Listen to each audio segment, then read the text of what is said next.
Hello guys, இன்னைக்கு அந்த cultivation மான்வாவோட episode 2 தான் பார்க்க போகிறோம். ஸோ எபிசோடுக்குள்ளே போகிறதுக்கு முன்னாடி மறக்காமல் எல்லாருமே ஒரே ஒரு லைக்கை போட்டுருங்க. ஏன்னா அப்போ தான் இன்னமும் நிறைய பேருக்கு ரெக்கமெண்ட் ஆகும், தொடர்ந்து வீடியோஸை அப்லோட் பண்ண முடியும். சரி வாங்க, நம்ம டைம் மிஸ் பண்ணாமல் எப்பிக்குள்ளே போகலாம். எப்பிக்கோட ஆரம்பத்திலேயே அங்கே அந்த பொண்ணும் நம்ம ஹீரோவை கட்டி போச்சிருப்பால, அங்கே தான் இந்த எபிசோட ஆரம்பிக்குது. இந்த பொண்ணோட பேர் டியான் ஜென்னு, நம்ம ஜென்னுன்னே சொல்லலாம். அங்கே ஜென்னு இப்படி கட்டி போச்சுங்கன்னு ஒரு மாதிரி தடவதும் அங்கே ஜிசிக்கு சுத்தமாக பிடிக்கல. அவளுக்கு என்னன்னா, ஆமா இவ யாரு, லவ்லியான ஃபீமேல் ஃப்ரெண்டா இருக்கா, இவளை பத்தி நம்ம லீசாங்க சொல்லவே இல்லை அப்படின்னு தான் யோசிக்கிறா. ஆனா நம்ம லீயும் அப்படியே தள்ளி விட்டுறான். அம்மா கொஞ்சம் தள்ளுமா, எனக்கு ஒன்றும் இந்த மாதிரி விஷயம்லாம் பழக்கப்பட்டதில்லை. அட என்னங்க அதுக்குள்ள நீங்க இப்படி பண்றீங்க ஜென்னு, இப்போதைக்கு நீ கொஞ்சம் கம்முனீரு. உங்க கூ ஃபேமிலி மொத்தமும் நம்ம ஹீரோக்கு அப்படியே மரியாதையை தர பாக்குற பின்னாடி இருக்க பர்சனும் ரொம்ப ஆச்சரியமா வரான். ஏன்னா இந்த கூ ஃபேமிலி இருக்குல்ல, இதுக்கு பெரிய பெரிய ஃபீல்டுல வேரியஸான இன்ஃப்ளூயன்ஸ் இருக்கு. மிலிட்ரி, எஜுகேஷன், பொலிட்டிக்கல், சயின்ஸ் எல்லா பக்கத்துலயும் இவங்களோட ராஜ்யம் தான். முக்கியமா அந்த வயசானவரு, அதாங்க அந்த தாத்தா வேங்கு, அவரு தான் அங்க பெரிய ஆளே. இப்படிப்பட்டவங்க எதுக்காக இந்த மாதிரி ஒரு ஆளுக்கு மரியாதையை தரணும் அப்படின்னு தான் அவரு யோசிக்கிறாரு. ஏன்னா ஏன் முன்னாடி இருக்கிற இந்த பையன் அவங்க எல்லாரையுமே அப்படியே தலகுனிய வைக்கிறான். எப்படி இம்பாசிபிள். ஆமா என்ன ஆச்சு, இன்னமும் உனக்கு சண்டை இன்னுமா என் கூட? இல்ல இல்ல, நீங்க நினைக்கிற மாதிரி இல்ல, தயவு செஞ்சு என்ன விட்டுருங்க, நான் உயிரோட தப்பிச்சு போயிடுறேன். இது எல்லாத்தையுமே பண்ண சொன்னது என்னோட மாஸ்டர், அதாங்க சாங்கோட அப்பா, அவருதான். அதனால தயவு செஞ்சு என்ன விட்டுருங்க, அவரு கொடுத்த ஆர்டர் ஒண்டி தான் நான் ஃபாலோ பண்ணேன். சாங்கோட அப்பாவா? நான் ஸ்டார்டிங்லேயே யோசிச்சேன் என்னடா இது எதுவுமே நடக்கலன்னு. இந்த பையன் ரொம்ப வெல்த்தியானவன், அதே டைம்ல ஃபேமிலிக்கு பயங்கரமான பவரும் இருக்கு. யோசிச்ச மாதிரியே இந்த விஷயமும் ஏற்பட்டிருக்கு. சாங் அப்படின்னு ஒரு வார்த்தை எனக்கு கேட்டோன்னே இப்பதான் உங்களுக்கு தெரியுது, இந்த சாங் ஃபேமிலி இருக்குல்ல, இதுக்கு முன்னாடி கூ ஃபேமிலிக்கு கீழே ஒரு நாய் மாதிரி இந்த ஃபேமிலி தான் இது. அதுக்கப்புறம் தான் ஏதோ இவங்க வழியா கொஞ்சம் கொஞ்சமா எக்கனாமிக்கலி முன்னேறி வந்தாங்க. இப்போ என்னன்னா, எங்க வீட்டு கெஸ்டியே இந்த மாதிரி அவங்க தொல்லை பண்ணிருக்காங்களா? அங்க ஹீரோவும் முறைச்சிங்கன்னே சொல்றான். இதுக்கு மேலேயும் என்னையும் ஜிசியும் ஏதாச்சும் தொல்லை பண்றது, இன்டரப்ட் பண்றது, இந்த மாதிரி விஷயம் ஒன்று ஏற்பட்டுச்சுன்னு வச்சுக்கேன், அவ்வளோதான் பார்த்துக்கோ, ஃபியூச்சர்ல நீ உயிரோட இருப்பியான்னு கேட்டா டவுட்டு தான். அங்க ஜிசிக்கு எதுவுமே புரியல. ஆமா இங்க பின்னாடி இருக்க அந்த கூ ஃபேமிலி அவங்க என்ன மிகப்பெரிய ஃபேமிலியா என்ன? எப்படி உனக்கும் அவங்களுக்கும் எவ்வளவு பெரிய கனெக்ஷன் இருக்கு? அப்புறம் தான் தியான் வந்து முன்னாடி சொல்றாரு, என்ன ஆச்சுன்னா ஆக்சுவலா நேத்து தான் ஒரு காப்பாத்தினாரு, அதனால தான் நாங்க இப்போ கிராட்டிடியூடு செலுத்தணும் அப்படின்னு இங்க வந்திருக்கோம். அதனால எங்க கெஸ்டா எங்க வீட்டுக்கு வர முடியுமா? உங்களுக்கு எங்களோட கிராட்டிடியூட நாங்க செலுத்துவோம். அதெல்லாம் ஒன்றும் வேணாம், ஏன்னா கூ ஃபேமிலி ரொம்ப பவர்ஃபுல்லு. அப்படி நானே அந்த இடத்துல இல்லைனாலும் கண்டிப்பா அந்த விஷயத்த நீங்களே சால்வ் பண்ணிருப்பீங்க.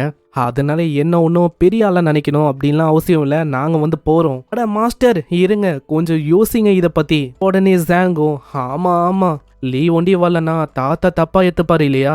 அதுக்கப்புறம் தாத்தா நம்மளை பத்தி என்ன யோசிப்பாரு?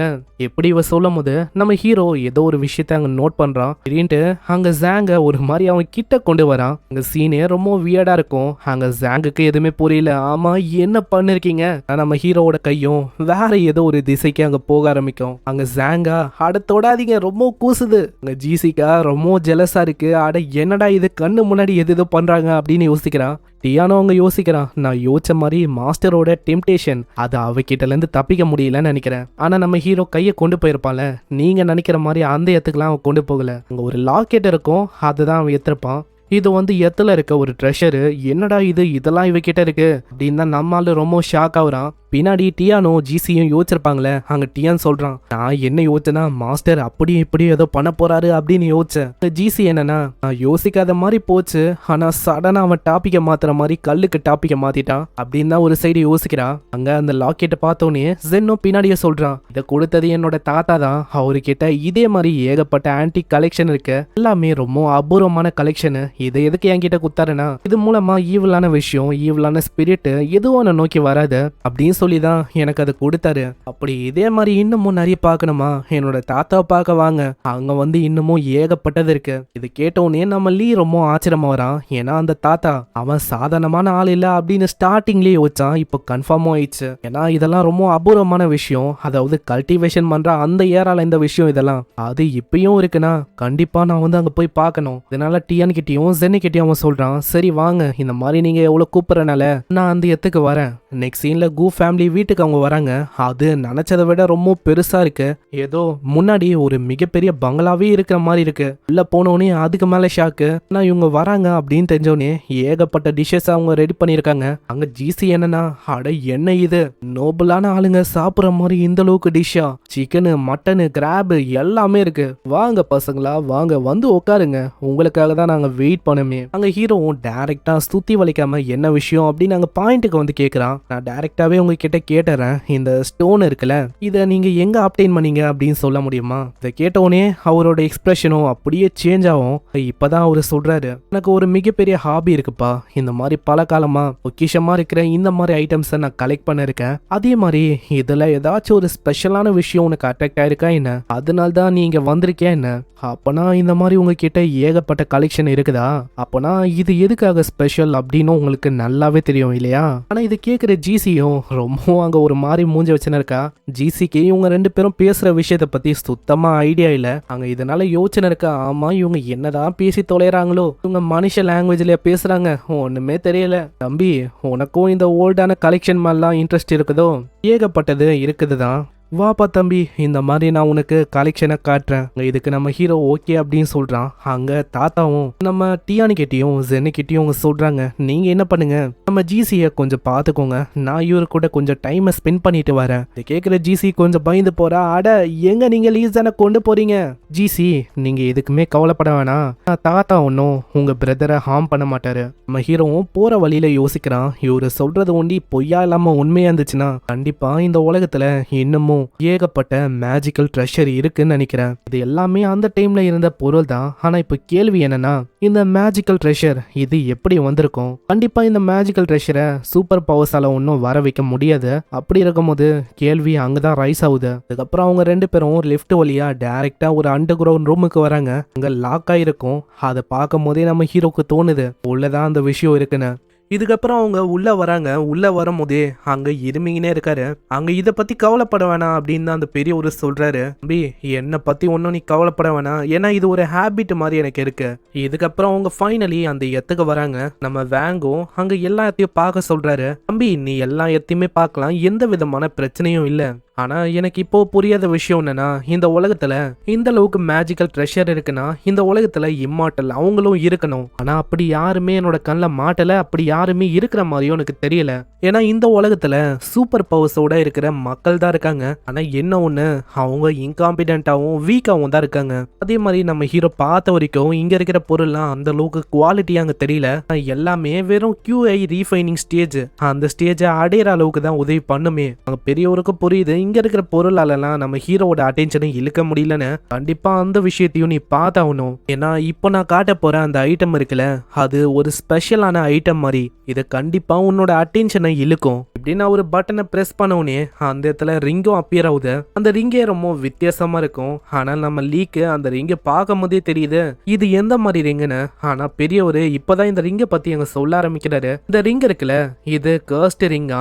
எதுக்காக எல்லாருமே கர்ஸ்ட் ரிங் அப்படின்னு சொல்றாங்கன்னா, யார் இந்த ரிங்கை போடுறாங்களோ அவங்கள இதை ஆக்கிரமிச்சிரும். அதாவது சிம்பிளா சொன்னா ஒரு ரெட் கலர்ல பயங்கரமான ஃபிளேம் எமிட் ஆகும். அதனாலே என்னவோ தெரியல, இது வரைக்கும் இந்த ரிங்கை யாரு போட்டிருக்காங்களோ எல்லாருமே இறந்து போனதுதான் மிச்சம். அங்க இது கேட்கிற நம்ம லீயும் பெருசு நம்மள டெஸ்ட் பண்ணு அப்படின்னு தான் யோசிக்கிறான். ஆனா லீக்கு இந்த ரிங்கை பத்தி நல்லாவே தெரிஞ்சிருக்கு. இதோட பேரு ஒன்றும் கர்ஸ்ட் ரிங் இல்ல, இதோட பேரு உஜிவா. அங்க இப்படி பேரை சொன்னோடனே அந்த ரிங்கும் பயங்கர வேகமா அப்படி ஹீரோ நோக்கி வரும். இதை பாக்குற அந்த வயசானவரு ரொம்ப ஆச்சரியமா வர்றாரு. ஏன்னா அவருக்கு சுத்தமா ஐடியா இல்ல நம்ம ஹீரோவால இங்க இப்படி ஆகும்னு. அதே மாதிரி லீக்கு அந்த ரிங்கோட பேரும் அவங்க தெரிஞ்சிருக்கு. லீயோட கையில அந்த ரிங்கு வந்து உட்கார அங்க ரெட் கலர்ல ஒரு பயங்கரமான ஆரா எமிட் ஆகுது. இதை பாக்குற ஒரு பயந்து போயிடாரு. மற்றவங்களுக்கு என்ன ஆச்சோ அந்த விஷயம் தான் நம்ம லீக்கும் ஏற்படும் அப்படின்னு ஒரு பயப்படுறாரு. அங்க அவருக்கு எதுவுமே ஆகக்கூடாதுன்னு சொல்லி ஒரு ஷீல்டை அவர் கிரியேட் பண்றாரு. ஆனா ஆச்சரியமான விஷயம் என்னன்னா, அந்த ரெட் கலர் ஆரா அது நம்ம ஹீரோவை எதுவுமே அங்க பண்ணல. அது என்னன்னா நார்மலா ஏதோ ஒரு ஆறா வரமா தான் இருக்கு. எனக்கு இப்பதான் எல்லா விஷயமும் புரியுது. அதாவது இந்த ரிங்கு காத்துனேன் அந்த பர்சன் அது வேற யாரும் இல்ல, அது லீசன் தான். இந்த ரிங் இங்க கிடைக்கும் அப்படின்னு நான் யோசிக்கல. ஆனா இந்த இடத்துல இந்த ரிங்கால இது வந்து ரொம்ப மிகப்பெரிய உதவியா இருக்க போகுது. அந்த ரிங்கை அவன் பயன்படுத்துறதுக்கு ட்ரை பண்றான். அதுக்கு ஏத்த மாதிரியே வேற ஒரு இடத்துக்கும் ஆளு டெலிபோர்ட் ஆகுறான். இது ஒரு ஸ்பிரிச்சுவல் பிளேஸ், அதாவது உடம்பு அங்கேயே தான் இருக்கு. ஆனா ஆளு ஒண்டி இங்க டெலிபோர்ட் ஆயிட்டான். முன்னாடியே ஒரு கொடூரமான 3 தலையோட இருக்கிற பீஸ்டும் இருக்கு. போன வாழ்க்கையில நம்ம ஹீரோவோட மாஸ்டர் அவரு வந்து இந்த பீஸ்ட் கூட சண்டையிட்டு இருப்பாரு. அந்த டைம்ல இது ரொம்ப ஸ்ட்ராங்கா இருந்திருக்கும். ஆனா டிஃபிட் ஆனதுக்கு அப்புறம் இதோட நிலைமை இன்னமும் அங்க மோசமா இருக்கும். நான் என்ன யோசிச்சேன்னா அந்த உலகத்துல ஒண்டிதான் இந்த மாதிரி மிருகம் இருக்கும் அப்படின்னு யோசிச்சேன். ஆனா அதோட எக்ஸிஸ்டன்ஸ் எங்கேயும் இருக்கும் அப்படின்னு நான் யோசிக்கல. ஆனா இதோட நிலை அது வந்து ரொம்ப வீக்கா இருக்கு. ஒரு சோலா இது ரிமைனிங்கா இருக்கு. அங்க அந்த பீஸ்டும் பயங்கர வேகமா அப்படியே நம்ம ஹீரோவை தாக்கி பொசுக்கலாம் அப்படின்னு வரும். இது ரொம்ப அனோயிங்கா இருக்கு. நான் உன் கூட வேற இங்க டீல் பண்ணுமா? வெறும் ஒரு ஷீல்ட ஒண்டி தான் உருவாக்குறான். அந்த அட்டாக்கும் அப்படியே நெலிஃபை ஆயிடுது. என்னோட உடம்பு இங்க இல்லாம இருக்கலாம், ஆனா என்னோட உணர்வு அது நீ யோசிக்கிறதை விட பல மடங்கு ரொம்ப ஸ்ட்ராங் ஆனது. உன்ன மாதிரி ஒரு பீஸ்ட் கூடலாம் என்னோட பவரை கம்பேர் பண்ணவே முடியாது. அங்க பயங்கர வேகமா தாக்கி மூச்சு விட்டலாம் அப்படின்னு வருது. முட்டி போடு இப்படின்னு ஒரு வார்த்தையை சொல்ல ஒரு பயங்கரமான ப்ரெஷர் கிரியேட் ஆகும். அதெல்லாம் அங்க எதுவுமே பண்ண முடியல. ஏதாச்சும் பண்ணலாம் அப்படின்னு ட்ரை பண்ணாலும் நம்ம லீயோட ஆரா ரொம்ப பயங்கரமா இருக்கும். லீ முன்னாடி அது ஒரு பப்பி மாதிரி மாறி போயிடுது. இப்பயாச்சும் உனக்கு தெரியுதா நான் வந்து யாருன்னு? நான் உன்னோட மாஸ்டர் இப்பத்துல இருந்து. அதனால ஒபீடியன்ட்டா நான் சொல்ற வேலையை பண்ணு. என்ன அப்படி பண்ணலனா என்ன ஆகும் அப்படின்னு தெரியும். உன்னோட சோல் ஒண்டி தான் இந்த இடத்துல இருக்கு. அதையும் என்னால மொத்தமா கிரஷ் பண்ணி முடிக்க முடியும். இது கேட்கிற அந்த பப்பியும் ரொம்ப பயந்து போயிடுது. இதுக்கப்புறம் அவன் பிரசன்ட்டுக்கு வந்துடுறான். அந்த இடத்துல என்னதான் அந்த பப்பி ரொம்ப வீக்கா இருந்தாலும் இந்த ரிங்கு நம்ம ஹீரோக்கு உதவியா தான் இருக்க போகுது. ஏன்னா இந்த ரிங்கால அந்த மிருகத்துக்கு ஒரு பிசிக்கலான பாடியை கொடுக்க முடியும். எந்த அளவுக்கு லீ ரொம்ப ஸ்ட்ராங்கா இருக்கானோ அதே மாதிரி அந்த மிருகமும் ரொம்ப ஸ்ட்ராங்கா இருக்கும். ஸோ லீ லெவலப் ஆக அதாலையும் ஈஸியா அங்க லெவலப் ஆக முடியும். கண்டிப்பா இதனால ஃபியூச்சர்ல இது யூஸா இருக்கும் அப்படின்னு தான் நம்மளால யோசிக்கிறான். அங்க பின்னாடியே அந்த வயசானவரும், தம்பி எங்க ஃபேமிலியில அந்த ரிங்கு பல காலமா இருந்துச்சு, அது உன்னதான் தேடி நினைச்சுன்னு நினைக்கிறேன். ஃபைனலி அதோட ஓனரை தேடி கண்டுபிடிச்சிருக்கு. அங்க திடீர்னு என்னாச்சுன்னு தெரியல, நல்லா இந்த மனுஷன் பயங்கரமா அங்க ரத்தத்தால வாந்தி எடுக்க ஆரம்பிக்கிறாரு. ஒரு பக்கத்திலேயே ஒரு பட்டனும் இருக்கு. அதுல வார்னிங் மாதிரி ஏதோ ஒரு சிம்பிள் வரும். இதனால லீயும் அந்த வயசானவரை அனலைஸ் பண்ணி பாக்குறான். அனலைஸ் பண்ணி பார்த்ததுல இவரோட பாடியில பாய்சன் இருக்கு. அதுவும் இப்பத்துல இருந்தே இல்ல, எப்பத்துல இருந்தோ அதை கொடுக்க ஆரம்பிச்சிருக்காங்க. இப்போ வரைக்கும் அது இருந்திருக்கு. இப்போ அந்த நிலைமை கிரிட்டிக்கலா அமைஞ்சிருக்கு. ஆனா லீக்கு இன்னமும் புரியாத விஷயம் என்னன்னா, இந்த மாதிரி யாருக்கு அவ்வளவு தைரியம் இருக்கும்? கூ ஃபேமிலியோட ஹெட் இவரு. அப்படி இருக்கும்போது யாரால இவருக்கு பாய்சனை கொடுக்க முடியும்? சரி ஏதோ ஒண்ணு, இன்னைக்கு வந்து எனக்கு ரிங்கு கிடைச்சிருக்கு. ஸோ இவரும் எனக்கு மிகப்பெரிய உதவியை பண்ணியிருக்காரு. ஸோ கிராட்டிடியூட செலுத்துற விதமா இவரை ஹீல் பண்ண வேண்டியதா. அங்க ஹீல் பண்ணலான்னு போகும்போது திடீர்னு அங்க டாக்டரும் இவரோட மகனும் அங்க வராங்க. அந்த ஆள் என்னன்னா பயங்கரமா அங்க கத்த ஆரம்பிச்சிடறான். யோ நீ என்னையா பண்ணிருக்க? நம்ம ஹீரோ வந்து எவ்வளவோ சொல்லி புரிய வைக்கிறான். நீ நினைக்கிற மாதிரிலாம் இல்ல, நான் வந்து அவரை ஹீல் பண்ணதான் வந்தேன்னு. வேங்கோட பையன் அங்க கேட்கிற மாதிரியே இல்ல, கண்டிப்பா எனக்கு தெரியும் இந்த வயசான ஆள மொத்தமா மூச்சிடலாம் அப்படின்னு தானே நீ யோசிச்ச. அங்க இப்படி இவங்க 2 பேரும் பேசும்போது அங்க 2 பேருமே ஓடி வராங்க. ஆமா என்ன ஆச்சு? எதுக்காக மாஸ்டரை இப்படி கத்துறீங்க? மாஸ்டரா நீ என்ன பைத்தியமா? இந்த ஆள் இருக்கானே இவன் சரியானவன். உங்க தாத்தாவே இவன் கொல்ல பார்த்தவன். ஆனா டியானு அவங்க அப்பாவுக்கு அவங்க சொல்லி புரிய வைக்கிறான். அப்பா நீங்க நினைக்கிற மாதிரி இல்ல, அவரு வந்து தப்பானவரெல்லாம் இல்ல. எனக்கு தெரிஞ்சு உங்களுக்கு ஏதோ ஒரு மிஸ் அண்டர்ஸ்டாண்டிங் ஏற்பட்டிருக்குன்னு நினைக்கிறேன். ஆனா இது கேட்கிற அவரு இன்னும் தான் அங்க கடுப்பாவுறாரு. நீங்க அந்த விஷயத்த சொல்லணும் அப்படின்னு இல்ல, ஏன்னா எனக்கு தெரியும். நான் எல்லா விஷயங்களையும் என்னோட கண்ணால பார்த்தேன். எங்க அப்பா தான் எனக்கு முதல் ப்ரையாரிட்டியே. அதனால எங்க அப்பா முதல்ல கியூர் ஆகட்டும், அதுக்கப்புறம் மீதி விஷயங்களை நான் பாத்துக்கிறேன். அதனால டாக்டர் ஆண்ட்ரூ அப்படின்னு ஒரு பர்சன் அங்க இருக்காரு. அந்த டாக்டர் கிட்ட சொல்ல அந்த டாக்டரும் நான் வந்து பாத்துக்கிறேன், என்னால முடியும் அப்படின்னு சொல்றாரு. எல்லார்கிட்ட இருக்கிற மாதிரியும் இவரு கிட்டயும் சூப்பர் பவர்ஸ் இருக்கு. இவரோட சூப்பர் பவர் ஹீலிங் மாதிரி அங்க ஹைட்ரோ தெரப்பி அப்படின்னு ஒரு பவர் அங்க வெளிப்படுத்துறாரு. அதனால வாட்டர் மாதிரி ஒரு லேயரும் அந்த வயசானவரை அப்படியே சுத்தி வலிக்குது. இந்த பவர் மூலமா என்ன ஆகும்னா உள்ள இருக்கிற இன்டர்னல் இன்ஜுரிஸ் அதை வந்து சரி பண்ண முடியும். இததான் வாட்டர் ஹீலிங் அப்படின்னு சொல்லுவாங்களே. ஆனா லீ தூரத்துல இருந்து பாத்துக்கினே யோசிக்கிறான். ஆனா இப்ப பிரச்சனை என்ன தெரியுமா? பாய்சன் ஆல்ரெடி இதயம் வரைக்கும் ஊடுருவி போயிருக்கு. அதனால இந்த மாதிரி ட்ரிக்கை என்னதான் அவங்க பயன்படுத்தினாலும் கண்டிப்பா இது வேஸ்டா தான் இருக்கும். அதே மாதிரி அந்த ஹீலிங் டெக்னிக்கும் வேலைக்கு ஆகல. வாயிலிருந்து அப்படி ரத்தமா ஊத்துது. அங்க எல்லாருமே ரொம்ப பயந்து போயிடறாங்க. சோ டாக்டரும் அவங்க கைய வச்சுறாரு. எதுவுமே என்னால பண்ண முடியாது, சாரி மன்னிச்சிருங்க. நான் உங்க அப்பா இருக்காருல்ல, அவரோட கரண்டான சிம்டம்ஸ் அது வந்து ரொம்ப வியர்டா இருக்கு. என்னோட சூப்பர் பவரால கூட இந்த விஷயத்தை ஹீல் பண்ண முடியுமா அப்படின்னு எனக்கு தெரியல. அதனால அவரு இறந்துதா போவாருன்னு நினைக்கிறேன். சோ நீங்க வந்து மிஸ்டர் கூக்காக ஃபியூனரலை ரெடி பண்றது நல்ல விஷயமா இருக்கும். இல்ல இல்ல நீங்க வந்து என்ன சொல்லிருக்கீங்க? தாத்தா வந்து இறக்க போறாரா? இல்ல அவருக்கு எதுவுமே ஆகாது, அவரு நல்லா தான் இருப்பாரு. இதை கேட்ட இருக்க வயசானவரோட பையனும், டாக்டர் ஆண்ட்ரூ உன் மேல ஒன்னும் தப்பு இல்ல, இது எல்லாத்துக்குமே காரணம் இங்க இருக்கிற இந்த ஆளு, இவன் தான். இவன் பண்ண வேலையால தான் எவ்வளவு பிரச்சனை ஸ்டார்ட் ஆச்சு. கண்டிப்பா இவன் தான் ஏதாச்சும் பண்ணிருப்பான் அப்படின்னு அங்க திரும்ப ஒரு சொல்ல பின்னாடி ஜாங்கோ அவங்க சொல்றா, இல்ல நீங்க அப்படி ஏன் சொல்றீங்க, டாக்டர் ஆண்ட்ரூவால அங்க எதுவுமே பண்ண முடியலனா இந்த விஷயத்த மாஸ்டரை பாத்துக்கிட்டோமே, கண்டிப்பா ஒரு ஆளை காப்பாற்ற முடியும். கிராண்ட் பாவை காப்பாத்துறது தான் இப்போ இம்பார்ட்டன்டான விஷயம் இல்லையா? என்ன பேசின்னு இருக்குன்னு உனக்கு தெரியுதா? கிராண்ட் பாவை ஹார்ம் பண்ணது இவன் தான். அப்படி இருக்கும் போது இவனையே திரும்பவும் டச் பண்ண விடுவேன் அப்படின்னு யோசிக்கிறியா? கண்டிப்பா அந்த விஷயம் நடக்கவும் நான் விட மாட்டேன். சரி எனக்கும் எந்த விதமான பிரச்சனையும் இல்ல, ஆனா டைம் தான் வேஸ்ட் ஆகுது. அப்படி நீங்களும் எதுவுமே பண்ணலையா? உங்க அப்பா டைம் போக போக அவரும் இறந்து போயிடுவாரு. இந்த இடத்துல காப்பாத்துறதுக்கும் யாருமே இல்ல. சோ யோசிங்க. அடேய் உனக்கு பேசுறதுக்கு தகுதியே இல்ல, மரியாதையா பேசாத. டாக்டர் ஆண்ட்ரூவாலேயே இங்க எதுவுமே பண்ண முடியாத போது உன்னால பெருசா என்ன பண்ணி கிழிக்க முடியும்? நீதான் எங்க அப்பாவை ஏதோ ஒன்று பண்ணிருக்க. நீங்க என்ன வேணா சொல்லுங்க, ஆனா என்னால உங்க அப்பாவை காப்பாற்ற முடியும். அதுக்கான மெடிக்கல் ஸ்கில்லும் என் கிட்ட இருக்கு. அதை நீங்க நம்புறீங்களோ இல்லையோ, ஆனா நீங்க உங்க அப்பாவை காப்பாத்துறதுக்கு விடுற மாதிரியே தெரியலையே. இதுக்கு பின்னாடி ஏதோ ஒரு ஆல்டரான மோட்டிவ் இருக்கிற மாதிரி இருக்கு. அங்க இப்படி இவங்க கேட்கும் போது லைட்டா அங்க கம்முன்னு ஆகுறாரு. 10 செகண்டே பின்னாடி அவர் ஆர்டர் கொடுக்கறாரு, சீக்கிரம் இந்த ஆளை பிடிங்க, இவன் தான் எங்க அப்பாவை கொல்ல ட்ரை பண்ண அந்த பர்சன், இவன் ஒரு மர்டரர். இவங்க எல்லாருமே உண்மையிலேயே முட்டாளுங்க தான். சீக்கிரம் வெளியில வா இப்படின்னு லைட்டா தான் அங்க சொடக்க போறான். அதுக்கே நம்ம லீக்கு பின்னாடி அந்த பயங்கரமான 3 தலையோட இருக்கிற பீஸ்டும் நிக்குது. அந்த 2 பேருமே அப்படி ஷாக் ஆகுறாங்க. என்ன இது என்ன சமனிங் சூப்பர் பவரா என்ன? அப்படி இருந்தாலும் எப்படி ஒரு டெரிஃபைங்கான பீஸ்ட் சமன் பண்ண முடியும்? இது ரொம்ப கொடூரமா இருக்கு. டியானே இதனால இன்னமும் தான் ஆச்சரியமாகறான். ஏன்னா சண்டை, திறமை, ஸ்கில்ஸ், அது போக இப்போ சமனிங்கும் இவனுக்கு தெரிஞ்சிருக்கு. ஆமா இவரு உண்மையிலேயே யாருதான்? அங்க அப்பாக்காரன் ரொம்ப பயந்து போறான். நம்ம ஹீரோவும் லாஸ்டா அங்க ஒரு வார்த்தையை சொல்றான், உன்னோட ஆட்டிடியூட கரெக்டாக்கு, இல்லன்னு வச்சுக்கேன் கடைசியில நீ வாடுறதுக்கு இருக்க மாட்ட. இப்போ ரொம்ப நேரம் ஆனனால கண்டிஷன் ரொம்ப மோசமாயிடுச்சு. அங்க கியூஐயும் பிளட்டும் ரொம்ப கம்மியா தான் இருக்கு. ஆனா அது ஒன்றும் நம்ம ஹீரோக்கு பெருசா பிரச்சனையா இல்லை. ஏன்னா ஆக்சுவலா லீ கிட்ட இதுக்கும் கியூர் பண்ற மாதிரி ஒரு டெக்னிக் இருக்கு.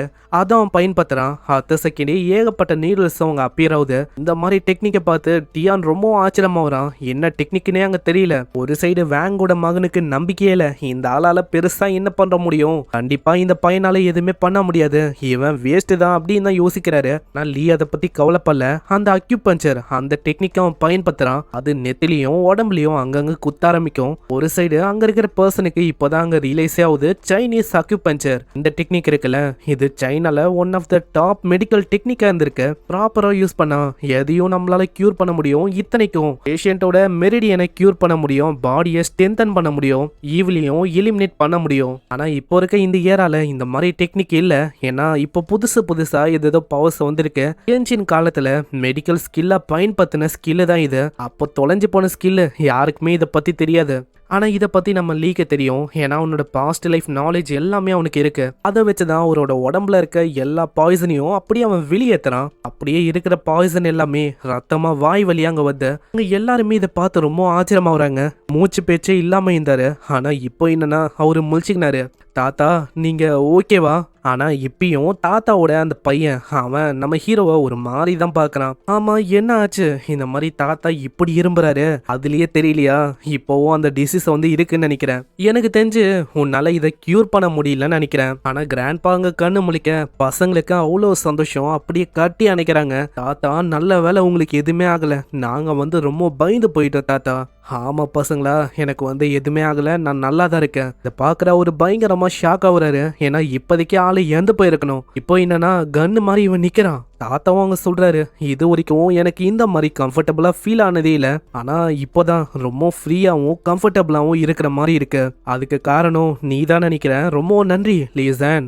நன்றியெல்லாம் ஒன்றும் சொல்ல வேணாம், இன்னைக்கு நான் இங்கே இருந்திருக்கேன், அதனால உங்களோட லைஃப் இன்னைக்கு தப்பி இருக்கு. ஆனால் இதுவே நாளைக்கு நான் இல்லாமல் இருந்து உங்களுக்கு இதே மாதிரி வேற யாராச்சும் பாய்சனை கொடுக்கறதுக்கும் வாய்ப்பு இருக்கு. அதனால நீங்க தான் கொஞ்சம் ஜாக்கிரதையா இருக்கணும். விஷம் அப்படின்னு ஒரு வார்த்தையை கேட்டோன்னே அவங்க எல்லாருமே ஷாக் ஆகுறாங்க. ஏன்னா இந்த இடத்துல விஷயத்தை கொடுக்குற அளவுக்கு பெருசா யாருமே இல்லை. அங்க இப்படி இவங்க யோசனை இருக்க உடனே அவன் தள்ளி போக சொல்றான். அட என்ன நீங்க இந்த மாதிரி ஆனா நான்சென்ஸா ஏதாச்சும் பேசின்னு இருக்கிறது? கோ ஃபேமிலியோட ஹெட், அதாவது என்னோட அப்பா அவரு வந்து ஹீல் ஆயிட்டாருல, அப்புறம் என்ன இதுக்கு மேலேயும் பிரச்சனை இருக்காது. என்ன நீங்க பேசுறபடி பார்த்தா இந்த மாதிரி நீங்க தான் ஏதோ ஒன்று பண்ண மாதிரி எனக்கு தெரியுது. இதை கேட்குற ஒரு மாதிரி ஷாக் ஆகுறாரு. ஏன் தெரியல, பசங்களுக்கும் அவர் மேல தான் டவுட் வருது. நான் ரீசெண்டா இவரை வந்து ரொம்ப ஸ்டேஞ்சா அங்க நடந்திருப்பாரு, இதனாலேயே டவுட் பட உடனே அவரு கத்த ஆரம்பிக்கிறாரு. ஆமா, நீ என்ன யோத்துன்னு இருக்க? வெறும் அவன் ஒரு அவுட் சைடர் தான். ஒரு நாயை உள்ள கொண்டு வந்துட்டு இந்த மாதிரி என்னைய நீ சந்தேகப்படுறியா என்ன? அங்க இப்படி ஒரு நடந்துக்கிறது, அவரு பேசுற விதம், இதெல்லாம் பார்க்கும்போது அங்க தாத்தாக்கும் டவுட் கன்ஃபார்ம் ஆயிடுது. பண்ண பார்த்ததும் இவன் தானு. அங்க இதனால அவரு குடிக்க வேண்டிய அந்த மெடிசன் அத சன்னி கிட்ட அவரு கொடுக்கறாரு. இந்த மகனே, நீ வந்து சொல்றல இத பண்ணது வேற யாரோன்னு, அப்போ நீ இன்னசென்ட்டானவன், இங்க வந்து பாய்சனை இதுல யாருமே கலக்கல அப்படின்னு சொல்றனா, ஏந்தா இந்த மெடிசனை கூடு. அட அப்பா, நீங்க என்ன சொல்லிருக்கீங்க? நீங்க என்ன உங்க சொந்த மகனையே டவுட் பண்றீங்களா என்ன? நானா இத பண்ண? இத கேக்குற லீயும், அப்போ நீ ஒன்னும் இத பண்ணலனா இந்த மெடிசனை நீ தாராளமா எடுத்துக்கலாம், இதனால உனக்கு எதுவுமே ஆகாது. நீ தான் சொல்றல இதுல பாய்சன் இல்ல, அதே மாதிரி நீ இந்த விஷயத்த பண்ணலன்னு சோ நிரூபிச்சு காட்டு இப்படின்னு நாங்க சொல்ல அவரு ரொம்ப பயந்து போறாரு. டேமியன், என்ன ஆச்சு? அவன் வேறமா மெடிசனை ஒண்டி தானே எடுக்க சொல்றான், ஆனா எப்படி நீங்க எடுக்கிற மெடிசனை நான் எடுக்க முடியும்? உடனே அங்க பின்னாடி டாக்டரும் ஏத்தி வர்றான். ஏன்னா மெடிசன் வேரியபிளான நேச்சுரல் ஹெர்ப்ஸை வச்சு கிரியேட் ஆகும். ஸோ அதனால ஒரு நார்மலான பீப்புள் இந்த ட்ரிங்கை குடிச்சாலும் அவங்களுக்கு கண்டிப்பா எதுவுமே ஆகாது இப்படின்னு அங்க சொல்ல, இதனால டேமியன் இன்னமும் தான் பயந்து போறான். ஆயிடுமான்னு உடனே அவன் கன்னை வச்சு டாக்டரை போட்டலாம் அப்படின்னு பார்ப்பான். அதுக்குள்ள நம்ம ஹீரோ பயங்கர வேகமா மூமெண்ட்டை கொடுத்து அந்த புல்லட்டை வெறும் ரெண்டு விரலால அப்படியே நித்துறான். என்ன ஆச்சு? டாக்டர் பேசி முடிக்கிறதுக்குள்ளேயே நீங்க டாக்டரை முடிக்கணும் அப்படின்னு பாக்குறீங்க. அப்போனா இதுலயே கன்ஃபார்ம் ஆகுது, அதாவது நீங்க தான் பாய்சனை பண்ணிருக்கீங்கன்னு. அதுதானே டேமியன், நீ என்ன சொல்ல வர?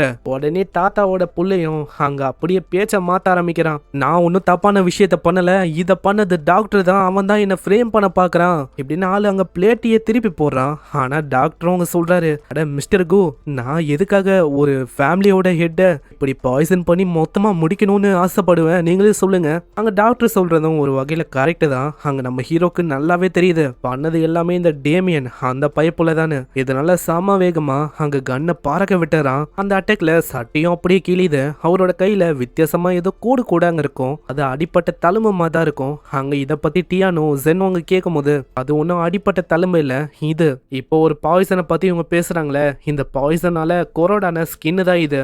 லியோ இப்பதான் ஒரு உண்மையை உடைக்கிறான். நான் வந்தவனே இந்த விஷயத்த நோட் பண்ண, ஏன்னா உன்னோட பிரீத்திங் அது வந்து அன்ஸ்டேபிளா இருந்துச்சு. அப்ப எனக்கு டவுட் வந்துச்சு, கண்டிப்பா இந்த பாய்சனை அரைச்சு இந்த மெடிசன்ல கலக்கிறது, இந்த வேலை எல்லாத்தையுமே பண்றது நீதானே. அரைக்கும் போது உன்னே அறியாம அந்த பாய்சன் இது கொஞ்சம் கொஞ்சமா ஸ்கின்ல பட்டிருக்கு, ஸ்கின் வழியா உடம்புக்குள்ளயும் போயிருக்கு. சோ அதனால நீயும் பாய்சனா இருக்க, கூடிய சீக்கிரத்துல நீயும் இறக்க போற. என்னது, நானும் பாய்சனால அஃபெக்ட் ஆயிருக்கேனா?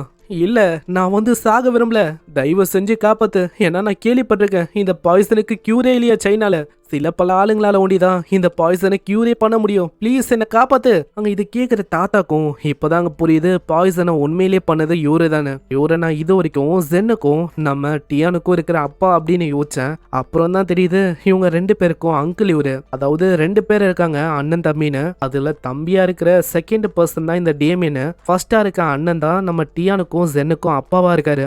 நான் தான் அதை மாத்தி சொல்லிட்டேன். அங்க இந்த விஷயத்த தெரிஞ்சவனே தாத்தா பயங்கரமா அங்க கத்துறாரு, மரியாதையா ஓடி போயிடு. அட அப்பா, நீங்க பண்ற விஷயம் சரியில்லை, இந்த மாதிரி நான் ஒரே ஒரு மிஸ்டேக் தானே பண்ணேன், பெரிய மிஸ்டேக் பண்ணாலும் என்னை வந்து மன்னிச்சிருங்க இப்படின்னு ஆளு கத்துறான். ஆனா தாத்தாக்கு அங்க இன்னமும் தான் கடுப்பாவுது.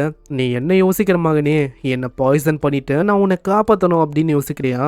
நீ என்ன பாய்சன் பண்ணது ஒண்டி இல்லாம சொந்த அப்பாவை மொத்தமா முடிக்கணும் அப்படின்னு பாக்குற. இத்தனைக்கும் யாருக்கு தெரியும், மத்தவங்களுக்கும் நீ பிளான் போட்டு வச்சிருக்கலாம். அதனால நீ பண்ண காரியத்துக்கு கு ஃபேமிலி உன்னை விடாது. இப்படிப்பட்ட காரியங்களை பண்ணும்போது உன்னை நான் அந்த இடத்துக்கு தான் அனுப்பணும் அப்படின்னு யோசிக்கிறேன். இதை கேட்குற ஆளு ரொம்ப பயந்து போயிடறான். ஏன்னா யோசிச்சு பார்த்தாலே ரொம்ப கொடூரமா இருக்கு. அங்க போனா கண்டிப்பா விட மாட்டாங்க. இல்ல அப்பா வேணா. ஆனா எங்க அவரு கேட்க போறாரு, அங்க தரன்னு அங்க இழுத்துன்னு போயிடறாங்க. அங்க டேமியனு வசமா அங்க மாட்டிக்கிறான். நான் யோசிக்கல அங்கிள் வந்து இப்படிப்பட்டவரா இருப்பாருன்னு. இவன் நம்ம எல்லாருமே ஃபேமிலி, அப்படி இருக்கும் போதும் எதுக்காக இப்படி பண்ணணும்? அங்க தாத்தாவும் இந்த விஷயத்துக்காக அங்க மன்னிப்பு கேட்கறாரு. ஏன்னா தேவையில்லாம நம்ம ஹீரோ வந்து இந்த விஷயத்துக்குள்ள வந்துட்டால, ஏன்னா ஃபேமிலி விஷயம் இதுல வந்து அவன் மாட்டி டீல் பண்ற மாதிரி ஆயிடுச்சு. இல்ல அதெல்லாம் ஒன்றும் இல்லை, எல்லாமே ஓகே அப்படின்னு அவன் சொல்றான். அங்க தாத்தாவும் இப்பதான் இன்னமும் ஏகப்பட்ட விஷயங்களை பத்தி பேசணும் அப்படின்னு சொல்றாரு. ஏன்னா முக்கியமா இந்த ரிங்கு இது எங்கல இருந்து வந்துச்சு அப்படின்னு உனக்கு தெரியுமா இப்படின்னு ஒரு ஆரம்பிக்க இங்கே இந்த எபிசோட முடியுது. இதுக்கப்புறம் தான் உண்மையிலேயே வேற லெவல்ல போகும். அதே மாதிரி இந்த ரிங்கோட ஆரிஜின் ஏகப்பட்ட ஐட்டம் எதுக்காக இந்த உலகத்துல இம்மார்டல்ஸ் இவங்க வந்து இல்ல. சோ இத பத்தி கூடிய சீக்கிரத்துல பார்க்கலாம். சோ மறக்காம ஒரு 2.5K லைக்ஸ் கொடுங்க. ஏன்னா அப்பதான் இன்னமும் நிறைய பேருக்கு ரெக்கமெண்ட் ஆகும், தொடர்ந்து வீடியோஸை போட முடியும். வீடியோ பிடிச்சிருந்தா பெல் ஐக்கன் அழுத்தி வச்சுக்கோங்க. ஏன்னா அப்பதான் ஒரு வீடியோவும் உங்களை தேடி வரும். சரி, நான் உங்களை நெக்ஸ்ட் எபிசோட்ல சந்திக்கிறேன். தேங்க்யூ ஃபார் வாட்சிங். சைனரா.